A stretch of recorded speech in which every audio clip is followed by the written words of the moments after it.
destroy these possessed. And they're not supposed to be known to the general public because that causes mayhem and hysteria and, oh my God, there's, these demons and whatever, and like possessing our souls. Like, what the fuck? Like, that's not going to be good for the kingdom. I like the king kind of touches on it where they almost like real life, that is almost referred to as like a fantasy. Like, it's not a reality. Like, like demons exist. Just kind of like an all realm where we're like, or like aliens. Like, it's almost like, from what I've gathered so far, is like the king is like, people know of like know of it, but it's like not a reality versus now it's a reality. Yeah, and it's a huge threat that's been going on for a while. Because this book starts like kind of not in the middle of it, but like in the beginning of the middle of it. That makes sense. Because it's a planned series. So this is designed to put you right into it. Like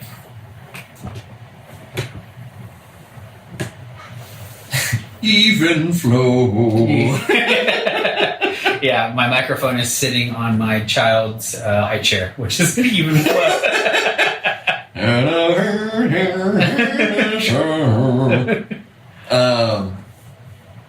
it's funny, it's like that's the only lyric I know, or the word in the lyric. Even flow. Yeah.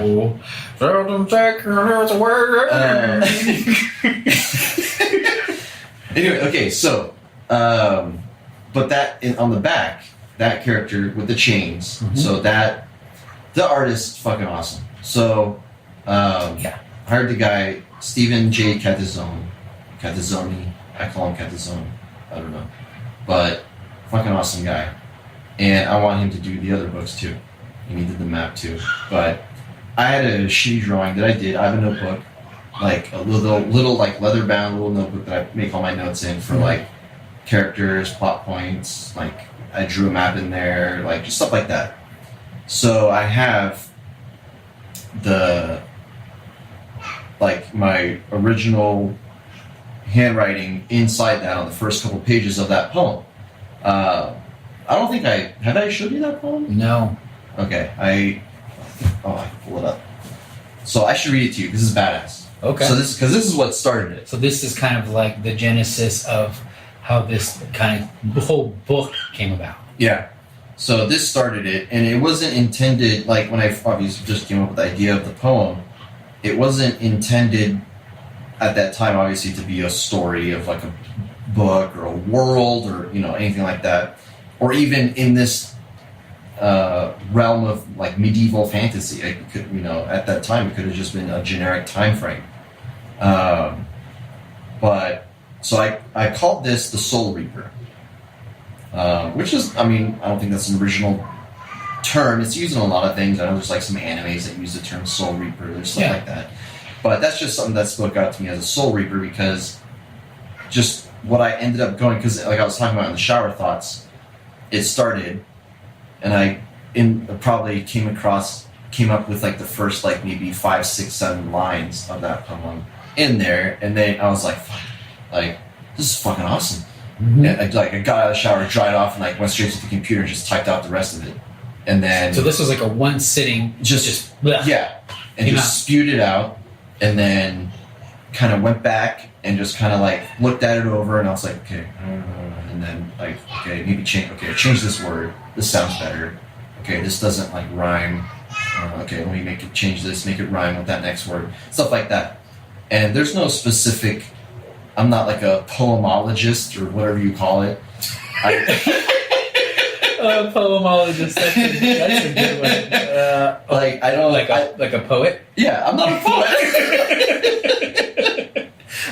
I don't know. Like I don't know poem formatting. I don't like.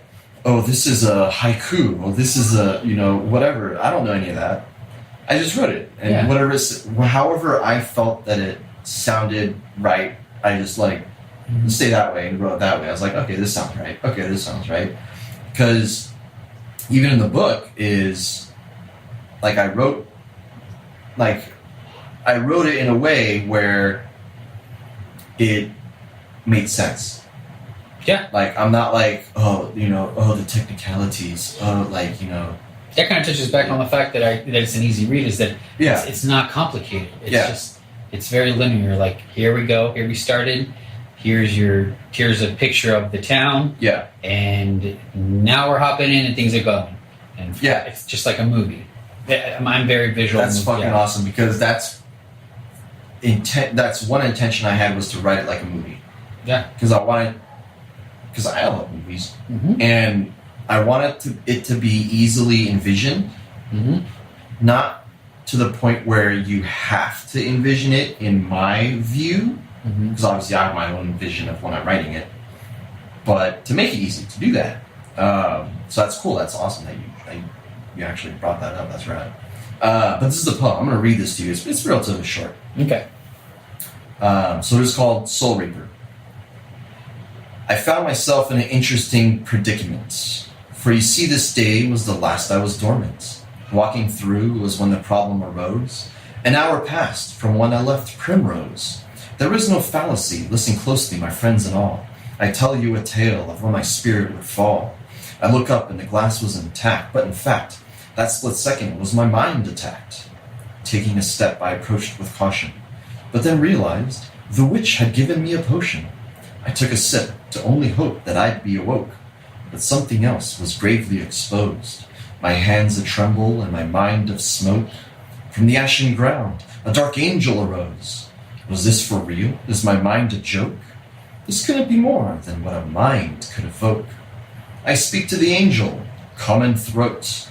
What is it you seek? He replied, your life has been rewrote. I tremble in fear as this is not clear. From whence an hour? How did I get here? This is my domain, the angel had speaketh. Your soul has been stained, now live with the pain. I did not understand. Why me? Why? I cried. But he did not respond, and then it dawned. The angel was speaking, but where had he gone? Then it struck, a pain in my heart. I felt as though my soul fell apart. Fallen to my knees and left unclear, the angel would appear right before my fear. I feel your pain, he spoke wielding a chain. Your soul I detain, is what he explained. This cannot be true. What will I do? I argued, but then he withdrew. I realized this would be my demise, for I was returned to the world of flowers and butterflies. Stricken, I walked dead and cold, pondering my name, no life and no soul. Never to escape the fate I await, never to look back, but to only wait. Ever to remember that day in November, for the angel speaketh, I possess your life forever. So that's what I came up with. That's dope. Right off the bat, my mind already drew a parallel to one of the very first things that happens in the book, and that's when how do you say her name? Polira gets like caught up in that world where she's like, whoa, like she's in the presence of it, gets stuck, and then like has to get herself snap out of it. Yeah. And you kind of touched on that in that poem, which that's really cool. Yeah, because this poem started. I didn't actually get into that. Like basically, this was back when I was still going to both.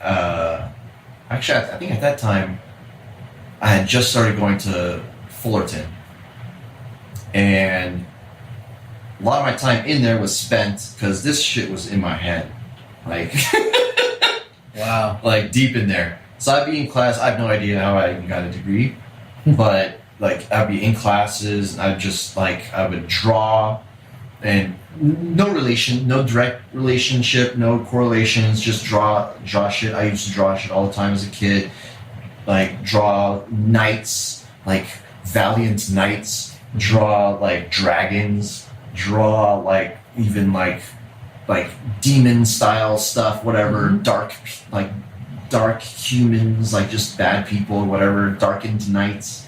And then kind of like just messing around, draw shit, and then I would draw it and I'd be like, that's fucking awesome. And then thoughts start, like, it's like a chain reaction, and like, okay, this could be this thing.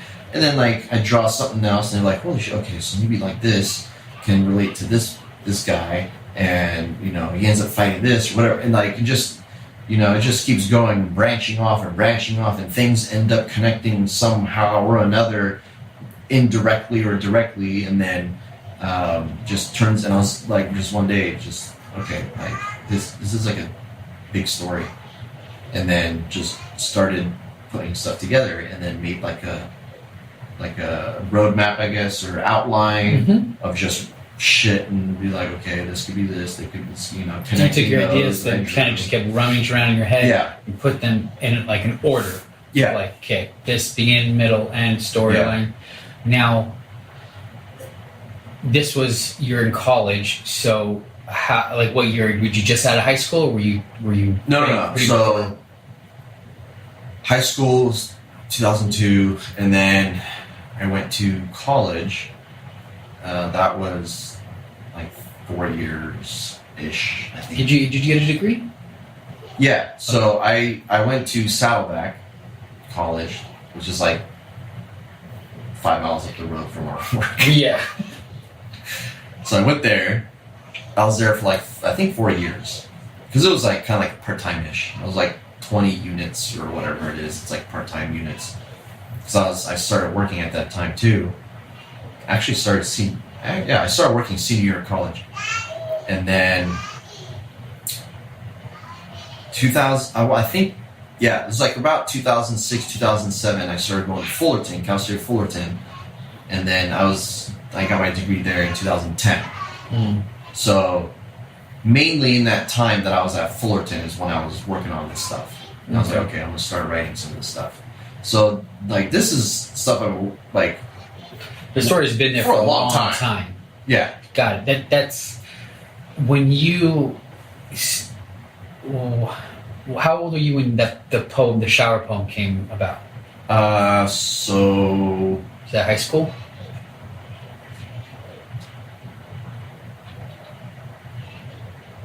$25. I was 25. Okay. Wait, was that 25? Wait, what year are we in? 2018. 18. I was like 23, 24. So you're definitely you're way out of high school at that point. Yeah. Going to the roots of it before the story even comes about. Were you always like you mentioned you're a Tolkien fan, so obviously you've read Lord of the Rings and you've watched the movies, and so you've always been into the kind of fantasy realm. But growing up as a kid, were you always drawn to like the dark, like? Because you touch on a lot of like darkness or dark things, and you even kind of touched on that you drew dark things. So it sounds like you kind of always have been drawn to like the dark side of things, or the darkness. Because those tend to always be the coolest. They do. I agree. Absolutely right. Those are the coolest, and that's why it's fascinating to me that the character, instead of starting, because I feel like most stories would start off with the following, it's like the hero's journey. So you follow the hero, and the evil adversity is just a part of it, versus this story stems from the darkness and how it collides with the light. Yeah. Which I like that perspective versus, because it's not like most stories. Yeah. Because that's exactly what, like, your influence, Tolkien. Yeah. I don't know much. I don't know the history behind him, but from what the movies portray, it's like it's a hero's journey. You're following the hero and his encounters with darkness. Right. I don't know if that's what. Do you know anything about Tolkien? Was that his? Do you know if he started off, or any kind of history on like that? I don't know if his, like. I mean, I don't know what his direct intentions were. But so growing up as a kid, but he did. I know he related it to. I think it was World War II? Yeah, because that's what they were going through. Him and C.S. Yes, C.S. Lewis. Yeah, and they were like best friends, apparently. Best buds. Yeah, and the Treebeard, the guy the tree that talks super slow. And deep, it's supposed. I believe that was model.